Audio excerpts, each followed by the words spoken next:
Welcome to the Hockey House in Brainerd, and for this week's edition of Sideline View, we have a very special guest today. It's Allison Kosobud, the Warriors Athlete of the Year, as well as several other things here in the last 4 days. So maybe just talk about that. I think I look back from April 26th through the 29th, which was Monday. You won the Hamlin Elite Meet in the 800, and you were Warriors Athlete of the Year Monday. Then on Monday night, I guess actually, Central Lakes Conference Performer of the Week in track, and also Warrior Athlete of the Week. So just what is that 4 day stretch been like? I mean, a range of emotions and just all kinds of awards. It's been a ride. I wasn't expecting it to all definitely come together at this point. Hopefully it'll continue with the last couple weeks here, but it's been quite surprising and really exciting. To start out with Hamlin, that was definitely the highlight of my career so far. Mm-hmm. It's so much fun running there, and to be able, I'm definitely not a hand-eye coordination kind of person, which is why I do the sports I do, but I got to throw a t-shirt into the crowd, and that's exciting. You don't get to do stuff like that every day, and then to be able to have the honor to receive Athlete of the Year was really, really, really amazing, and I'm very grateful for everything. So. Just maybe talk a little bit about that race too. I know, you kind of at the beginning were kind of boxed in a little bit, I think, but just kind of how winning that race. I mean, it's based on the last year's. Well, actually, with this year it was based on last year's times because hardly anybody's had any times this year because of the weather. But only the top people in those events, and you won that, and just tell us how that went. So going into it, because the times were based upon last year, I had no idea really where I was going to be in comparison with the other girls. So I went into it knowing the time that Coach Harith and I had been talking about me being capable of running at this point, and I was hoping to go out based on what I was going to be running, not based upon what the other girls were doing or playing mind games, which they love to do in the 800. So I learned that the hard way last year. So I went out focusing on my time and my pace and what I was going to do, and worked pretty well. There were some girls that kind of had the same plan as I did. So there were two of them, and then I was right behind, positioned just kind of in the middle of their heads, so I could see just fine, didn't trip or anything, but kind of had to elbow and wrist my way, roughly, nicely, but roughly getting my way in there, and kind of had to edge them out a little bit because I didn't want to have to back down and go around them to kind of mess with my legs, which is what I had to do last year, and that didn't go the way I wanted it to. So I held my own and just got a little mean out there, and then I was dead even with them coming into the first lap of the race, so halfway through, and we just kind of turned it on from there, and especially that last 150, I didn't really think, just kind of ran. So. Mm-hmm. Sorry. Okay. You don't strike me as a aggressive type runner, but is that a move you pull off as a sophomore? I'm not. I try to be a nice person when I'm not on the course. But you mess with me out there, and I'm not going to back down. I'm not going to let you elbow me and not do anything back. So it's been a crazy, annoying spring. How have you trained differently this year compared to the last couple of years? We've been doing a lot of not so much strength, but just conditioning. Mm-hmm. We can't do as much running, so we've been doing a lot of aerobic training inside with Insanity. We'll be doing Jillian Michaels. Okay. And it tones your body so that when you do get the chance to race, because running's just not all about your legs. You have your arms, you have your core, and that really makes or breaks runners when it comes down to it. You can have the best legs in the world, and if you can't hold yourself upright or drive your arms at the end, you're not going to be able to finish the race the way you want to. So we've been focusing on doing stuff like that. And then Harris been, just kind of letting us run wherever there's the least amount of snow. We've been running on roads. We've been running on the track if it's been shoveled. And we've been running kind of wherever we can. With your three sports, talk to me about the process. You start in fall. Obviously, you're working out all year long, but you're in cross country in the fall. You go to Nordic skiing, and then you're in track. How different are the workouts, and how? I mean, are you in shape when you get into the track, or is it a different kind of shape that you're trying to get into?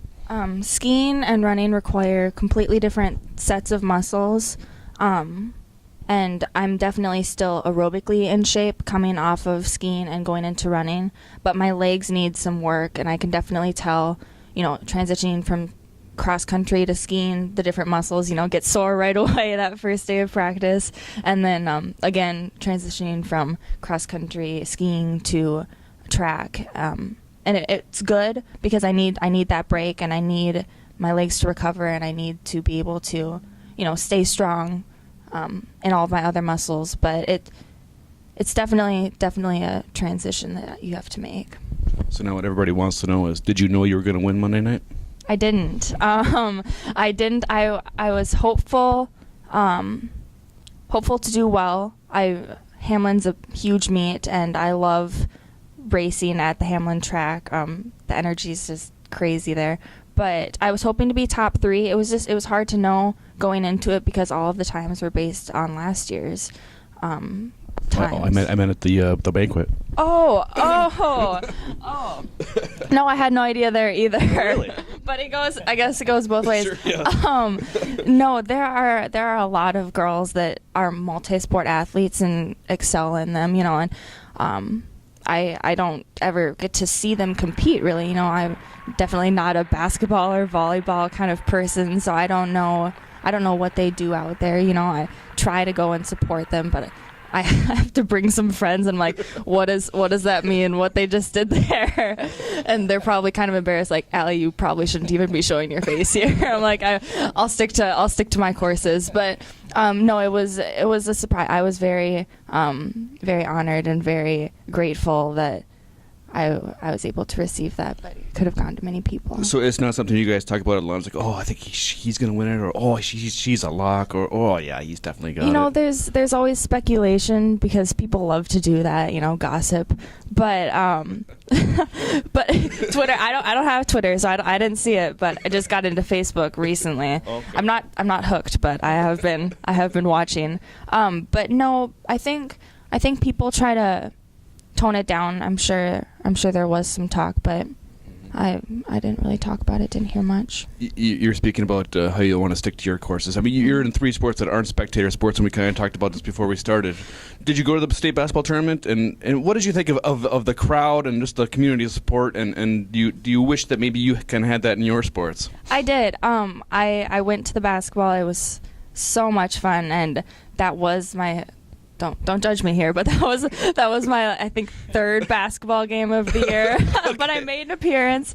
But it was so much fun. I was really, really impressed with all of the people that turned out, and that kind of support is so much fun. And we don't have quite that amount of support in my sports, but the parents always turn out, and we really couldn't do it without them. And like you said, spectator sports are not what I do, and so.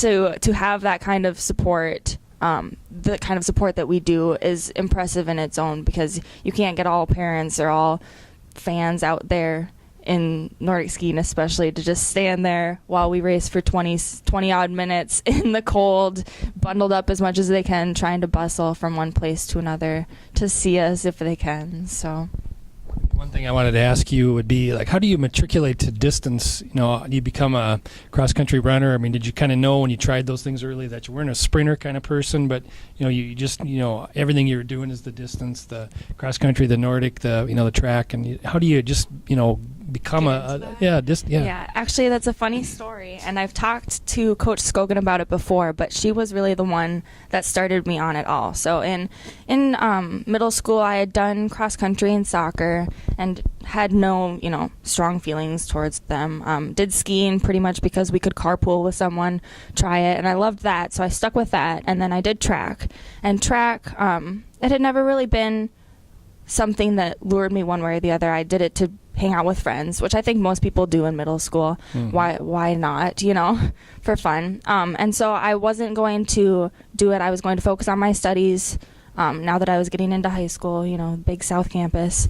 And and decided to not do track. And then I had Mrs. Scogan, Coach Scogan, who coaches high jump for the high schoolers. I had her, excuse me, as a health teacher. And she said, Allie, just try it once more, try it. It's so much more fun and it's different than it is in middle school. You know, just give it one chance and I think you'll really like it. And I did, and I had a blast and made it to state in the 4x8, met some awesome girls who were on the cross country team. And so from there decided to join cross country, which I never ever would have done had I not done track before. So really, I think I can owe it pretty much to Coach Scogan, who set me on my path. Jeremy, anything else you can think of? Ellie, anything else? Otherwise, you probably should go to class. We don't want you to not graduate. So, anyway, thanks for joining us this week. We're especially thankful to Allison Kosobud for getting out of class here today to join us on Sideline View. And next week, we hope to have Marcus Comstock, and we'll talk about the Warrior Male Athlete of the Week. So, thanks for joining us.